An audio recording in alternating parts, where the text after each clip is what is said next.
Hello again. So this is the second video on kit you would take with you in the mountains.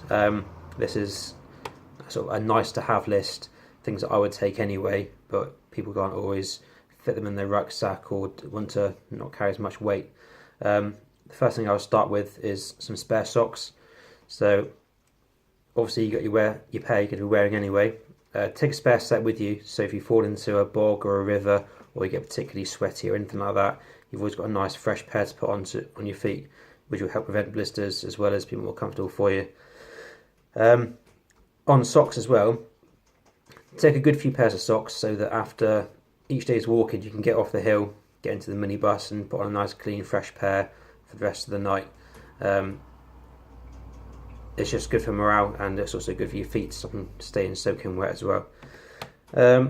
Waterproof trousers. Some people swear by these, other people don't wear them at all. The problem with waterproof trousers is that when you're working hard, climbing mountains and walking fast, you sweat a heck of a lot, obviously, so you end up getting just as wet from the sweat as you would do from the rain. So unless you're in sort of cold conditions or particularly bad conditions, I wouldn't really bother wearing waterproof trousers, but it's always something to consider if you want to take this with you.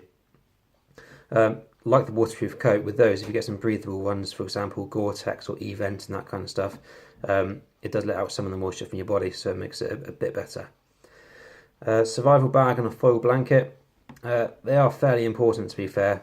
If you get stuck up on the mountain for any reason, you go for casualty or you get lost and that kind of thing, they're waterproof and windproof, so they keep the elements off you when you're sat there in the cold waiting for help to come or for any other reason. Also, the survival bags are bright orange, so they're good for signalling as well, so you'll stand out to any rescuer or helicopter and so on. Some dry kit. So I take like a bin bag rolled up with a load of dry clothes inside, just one pair of trousers, t-shirt, socks and that kind of thing. So again, if you manage to get soaked somehow by falling in a river or by a deluge of rain, at least you've got some dry clothes to put on, which will help keep you warm and keep you a bit happier as well. Sun hat and sun cream. Obviously it's going to be September, there's a fair chance of rain as well as sunshine, so especially on the mountains anyway, it's so changeable. So the last thing you want to do is come down with any heat stroke or sunburn, so stay covered up with a decent sun hat and some sun cream.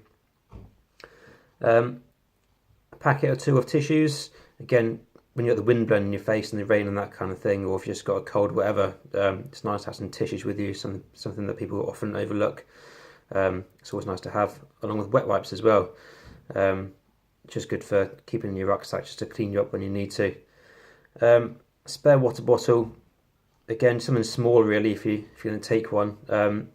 If your larger one splits open, then you can be lost without any water at all. So you want to have some other way of carrying water if you can, just a small bottle or another pouch or something like that.